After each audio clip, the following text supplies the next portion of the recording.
Ukraine, who are still within reach. We always say at the halfway stage, if you're within a minute, you've got a very good chance of winning. And via Semelienko on course for them at the moment. Wolfgang Pickle, a man you may remember, but in a different suit. In the Russian suit. Big money to transfer him from the Swedish, and there's the Swedish team there down in 10th position. So from Sweden to Russia for, of course, Wolfgang. He seems to have raised the level of the Russian girls. There's Zaitseva still with the front group, 2.7 seconds behind. A lot of energy going into the smiling, it looks, for Susan Dunkley. Nice to see someone out there enjoying it, or is that... I think that's a grimace. An alt. That's pain. Well, here are the leading group of 5. Lots of jostling going on for position, but the Poles with Nowakowska, she's been controlling the pace. Good positioning on the track. And you might as well, there's not a lot of space here. The tracks have to be 8 meters wide.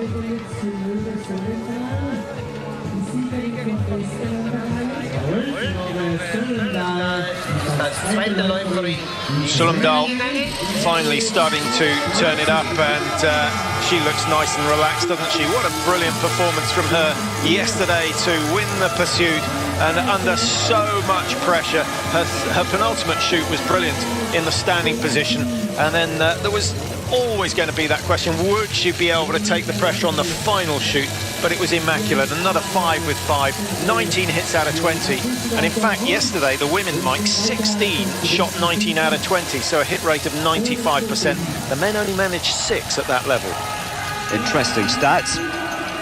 I just wonder that the turn of pace Sullemdahl has put in there just to get these few meters lead. She's really picked her pace up, and only the Czech Republic going with her. Sokolova. Now you will have noticed 1 or 2 putting the rifle into the shoulder before they take their prone position. Others, like the French, just waiting until they're lined up, lying down to make the move. Mike can give us the pros and cons on that as soon as the shoot is completed. France are quick. A miss from Sullemdahl means that she's got to give away 5 or 6 seconds with this spare round. Poland again go clear. The Czech Republic are clear. And, well, maybe that miss a result of picking the pace up just before she came in. I think so. She really turned up the street. She couldn't get past the traffic jam ahead of her, and then she really unleashed herself, and potentially it had its effect on the range. Yeah, and now she's going to have to fight to try and get the lead again. Switzerland go 5 with 5. The Swedes clear all 5 targets. Only 1 spare round required. That's Stromstedt, who hands over to Elin Matson after her 6-kilometer effort is complete. And the Canadians, who were leading in the early stages, now find themselves outside the top 10 positions. There's no wind to speak of on the range, and that's why we're seeing so much good shooting. So a number of teams have not required a single spare as yet, with 15 targets down.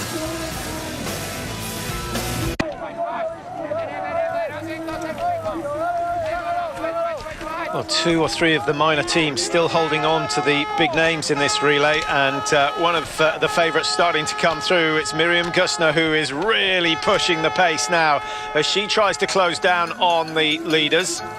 Sullemdahl's made up the ground she lost with that 1 missed shot. Well, Gusner on the track yesterday in the pursuit race, she was the fastest skier, only 2 seconds ahead of Makarainen. But then there was quite a gap, nearly 30 seconds back to Kuzmina yesterday as 3rd fastest ski time. Nice skiing from Sokolova. Very aggressive on the flatter section, but now the hard work starts. 3 climbs. Well, in fact, the women's course that little bit shorter. It's only 2 kilometers. I like the way that the Czech Republic at training camps, they take the men and the women training together. Some nations take the men and the women separately to different locations, different plans. Some would claim that benefits the women, but not the men. So true. Look at the rocket coming through there. Gusner is absolutely flying around these tracks.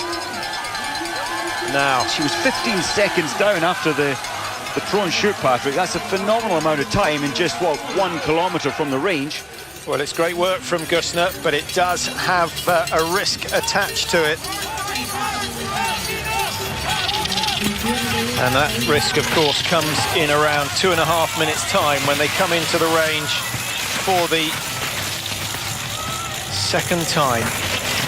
Well, that was wonderful cornering there from Gössner, the German.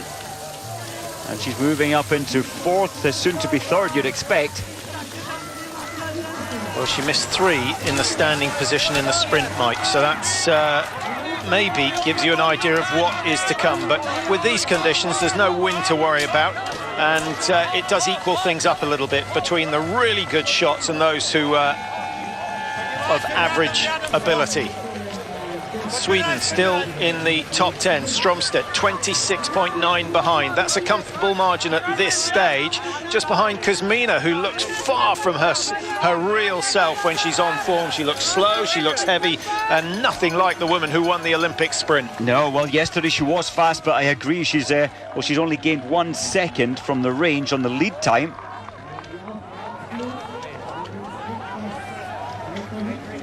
This is good from Canada, still within a minute at this stage in the race. And Zina Kocher can certainly pull time back. Belarus, I'm surprised to see them so far back, considering they haven't missed the target so far. Down in 11th position at the moment. The host team, Austria, down in 17th. We've got Romania down in 19th, just ahead of Estonia. And they've been shooting okay. Only one team has been on the penalty loop so far, and that was the Finns. And they've missed 9 shots in total, so a poor start for them.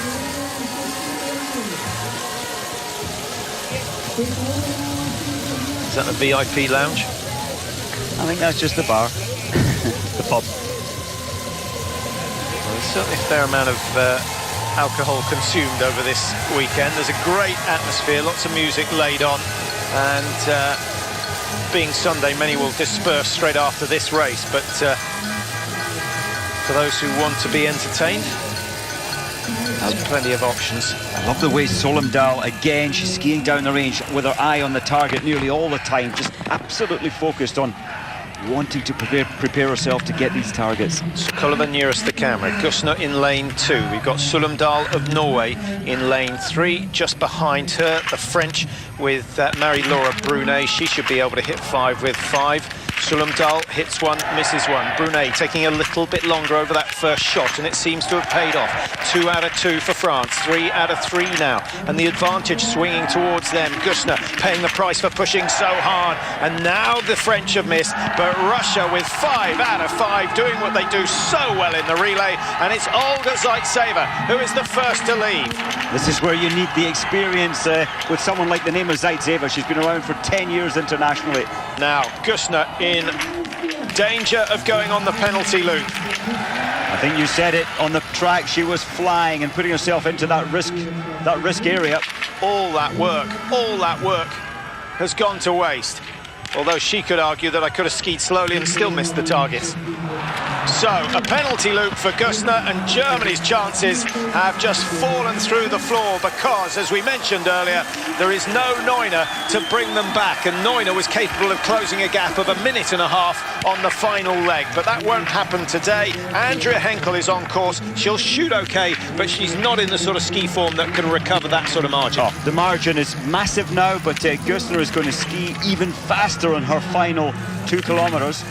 Well, we'll monitor on the way round. She's on the penalty loop at the moment, and when she comes out, we'll just find out whether she's, about 1.10 minutes she could be behind. In fact, she's come out in 51 seconds behind the leader, Zaitseva. Actually, Germany not out of it, even with that, the time she wasted on the range, the time on the penalty loop.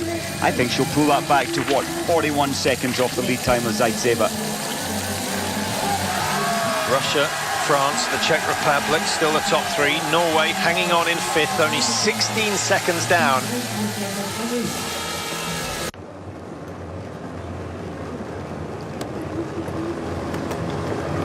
Olga Zaitseva now stretching her legs, trying to put a bit of space between herself and the chasing teams. She was just 4 seconds ahead of France when she came out of the range. That hasn't changed too much.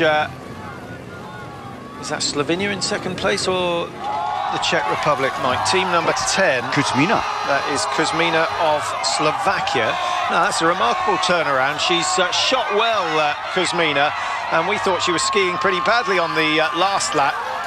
Now Sulumdal trying to go through. Still no sign of Miriam Gusner, who had 51 seconds to make up on the leaders. Good work from Sokolova, moving up into fourth place at the moment, ahead of Brunet, who has a nervous little look over the shoulder to see where the rest of the teams are. Zaitseva seems to be tying up. She's hit the pace hard. She only had a 4.5 second cushion. She's gone hard from the range, but you just sense that Sulumdal is going to catch her. We're running out of space, really. Sulumdal was 16 seconds down, just over 1,200 meters ago, so she's done exceptionally well. Kuzmina a little bit nervous on the corner. You've got to be positive on those corners, Mike. It's starting to get a little bit glazed. That's why they're standing tall, but actually they want to get down, keep the hands out in front, stay relaxed. You don't have a metal edge on these skis, so there is no way that you can carve a turn on a corner like that. 3.7, good gains from Sulumdal. Kuzmina came out of the range in third place, 14 behind. She's got to within 4, so she's gained 10 seconds. Brunet, Nowakowska, Stromstead. I can't think of a relay where they've gone through the end of the first leg with 7 teams within 30 seconds. And Germany might just be able to get into that margin as well. They were 51, they're now 43. Good work from Gusner. It's good work. I thought she might get it down to 41. In fact, it's looking like she might even get it down to 35 seconds. Rico Gross on the right side as we look down. Two Semelienko twins taking legs 1 and 2, and they've left Zima and Predrushna quite a lot of work to do. Russia should get away first unless Sulumdal can put a burst on coming down as they go under the road, a very short loop, and then back through the tunnels again and into the stadium. Well, look at this. It's not Sulumdal who's come through, it's Sokolova of the Czech Republic who is going to be leading at the end of this leg. Brilliant work from her. What a turnaround of form and performance from the Czech girls. This is brilliant. What a difference a World Championships at home makes. Yeah, but a reminder, Mike, their best 2 have gone first and second. Landova, Sverikova are not in the same class as Vitkova and Sokolova, so we might have seen the best of the Czechs, but